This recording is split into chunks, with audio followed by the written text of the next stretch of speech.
Hello everybody, and welcome to Inside Blue Jay Baseball. I'm Alan Mangiamelli alongside head coach Ed Servais. This year, Coach, the program has initiated Inside Blue Jay Baseball, which will include your weekly podcast once the season starts, along with written and other video presentations. It's a way to reach out. It's a great idea to keep friends of the program involved, also keep some of our alumni involved who have maybe moved away from the Omaha area. So we're really excited about it. I'm not that technology savvy, so I appreciate you doing this, Jan, as well as our assistant coaches who have helped out. Coach, let's hold that technology savvy stuff until we actually see if this works.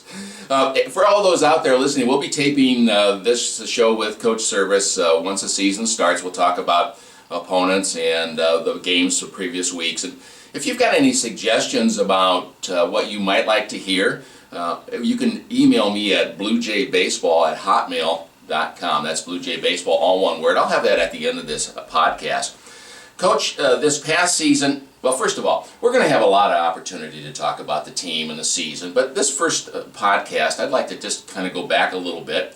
We've had some changes in the coaching staff. Rob Smith, longtime pitching coach here at Creighton, had an opportunity to go to Ohio University, and he took it. And so often, coaches will also take another coach with them, and Creighton Moore is gone. But that leaves an opportunity for you to bring in a couple guys that have connections either to the program or to the city of Omaha.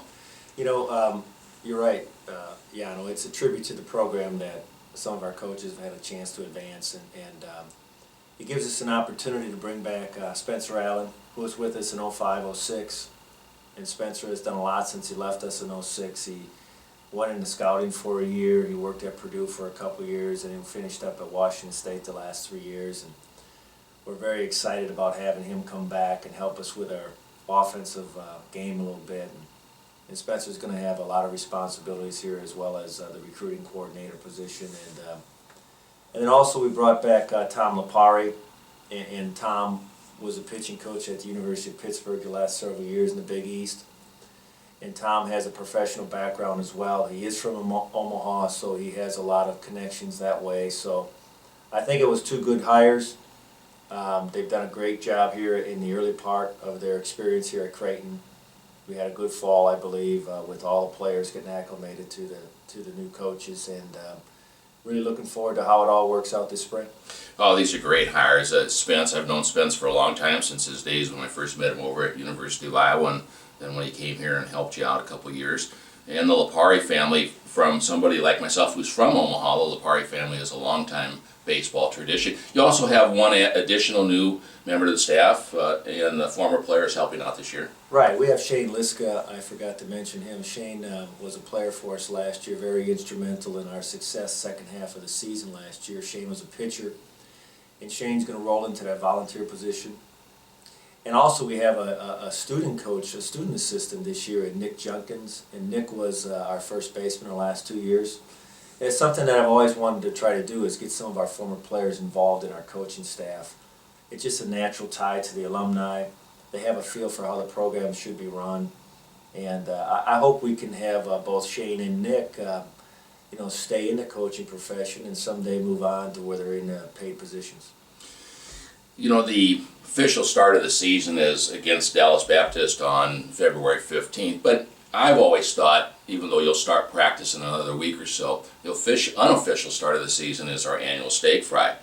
I know Mike West through marketing, athletic marketing, and Adrian Ryder, a former baseball player here at Creighton who's also ticket manager. They've been promoting season tickets, but the steak fry is an important event for the program. Well, it is. It is a kickoff for us, Yano, and we've been doing it ever since I came to Creighton here 16 years ago. I know Jack Dom, who was the head coach before I came, had done it, and then I think it originated with Jim Henry back probably in the late 80s, early 90s. So it's something that we've done here for a long time. We've changed venues, we've jumped around a little bit, and we've had different ways of doing the steak fry, but I know the players enjoy to see some of the support that the people give towards that event. Many of the parents come back for the event, and we're excited about it. I thought last year was very good. We have folks that donate the food and the beverages and so on. So it's really I really believe it's important for us to kind of get people thinking a little bit about baseball. I know it, it happens in the heart of basketball, and our basketball team is, very, very good this year. So, but we still want to get people thinking a little bit about, hey, when you're not thinking about basketball, think a little bit about baseball. Well, that is scheduled for, I believe, February 10th, a Sunday. There'll be more details coming out to all the fans of Creighton baseball. If you're on one of the email listings, you'll get something. If you're not on one of the email listings, you can contact me at bluejaybaseball@hotmail.com, and we'll make sure that you're aware of the steak fry, and also make sure that when we do a new entry into the blog, whether it be written or video, that you have noticed that it's available online. So feel free to contact us. Coach, in the off season here, a tremendous honor for you. You were named as one of the staff members of the National Collegiate USA baseball team. You'll be working under Jim Schlossnagel from TCU. You have a head coach from Mississippi, and ASU will also be on the staff. Great honor. Well, it was, I had a chance to speak with Eric Campbell, who's like the manager of the National Collegiate team. Eric is a former player here and student athlete here at Creighton University, so that didn't hurt. And Eric approached me a year ago about the possibilities of doing this, and I told him I'd be very honored and excited to have the opportunity. It didn't work out last year, but it did work out this year, and received a call a couple months ago about the possibilities, and then it came to happen. It's one of those things I really wanted to do before I get out of coaching. None of us know exactly how many more years we have left in coaching, but I wanted to have the opportunity to work with the USA national team, and I'm going to get that chance this summer. I'm working with some three outstanding coaches, and Jim Schlossnagel from TCU, Tim Esme from Arizona State, Mike Bianca from Mississippi. We all bring a little different experiences to this situation. We'll be in the process this spring of forming the team, inviting the team, and then we'll start on June 20th in Cary, North Carolina. So it'll be a lot of fun.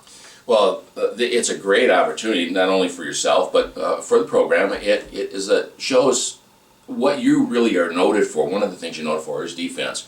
And on the table here we have one of the gold gloves won by, I think this one is Darren Ruff. We have 4 gold glove winners, but you're going to essentially be responsible for the defense on the collegiate team this summer, along with coaching first base. Yeah, we'll implement some of the things that we've done here at Creighton with the USA national team, and we haven't really got down to some details yet with Coach Schlossnagel on exactly what we're going to do. We have very little time to prepare. We have really one practice, and you start playing games on day 2.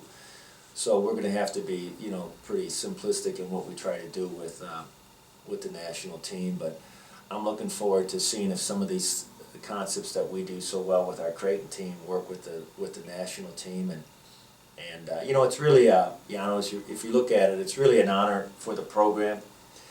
You don't get asked to do these things if the program isn't doing well.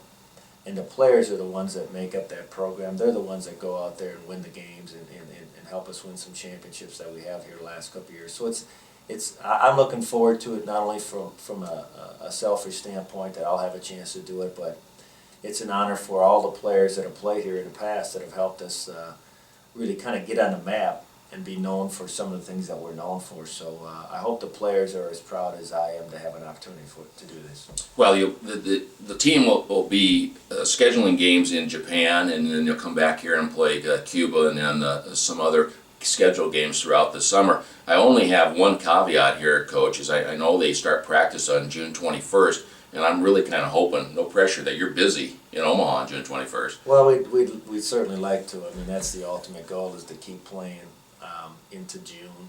And we've gotten to June now. We got to play a little deeper into June. That's the next goal. But yeah, there will be some overlap for teams that are involved in the College World Series, and we certainly hope that Creighton is involved with that special event. Along with the lines of the defense that we were just chatting about, back in 2007, Rawlings started a Gold Glove Award for collegiates. They've had it a long time for the pros, and Creighton is the only school to have 4 recipients, and only one of 2 schools to have 2 recipients in the same year. That is just terrific. And last year we added our fourth in Nick Judkins. Darren Ruff has won it twice as a sophomore and as a senior. And along with him when he was a senior, Vincente Cafaro won a glove. Really terrific for the kids. And we have this on our table here, Coach, but I don't think many of our fans have actually seen this award. And of interest is that the player gets one and the school gets one. It is neat. It is really neat. I'm glad Rollins has finally decided that this defensive stuff is important, not only at the major league level, but at the collegiate level. And I'm very, very proud of the fact that we are the only school in the country. I don't think many people know that, Yano, so I'm glad you brought it up. That we are the only school out of 290, I believe, Division I programs to have 4 Gold Gloves, and we do. These are gloves that are decided by a committee. A committee of 5 or 6 college baseball coaches. So, word has gotten out a little bit that Creighton can defend a little bit, and they put a heavy emphasis on that, and it is a special deal, and I wish we could get the word out a little bit more, so hopefully this will help. But to have 4 players receive this award, and Darren Ruff, who hopefully will be in the big leagues this year, to have be the only collegiate, I believe, to have it twice. These are special things, and hopefully programs like this, Yano, will help us get the word out. Well, Coach, that'll conclude our first chat. It wasn't too painful for you. We'll be back again down the road here as the season begins. So we'll be chatting with Coach Servais on his Coach's Show every week once the season has started. Again, if you want to be notified that we have a new entry on our Inside the Blue Jay blog, just contact me at bluejaybaseball@hotmail.com. For Coach Ed Servais, I'm Yano Mangiamelli. Go Jays.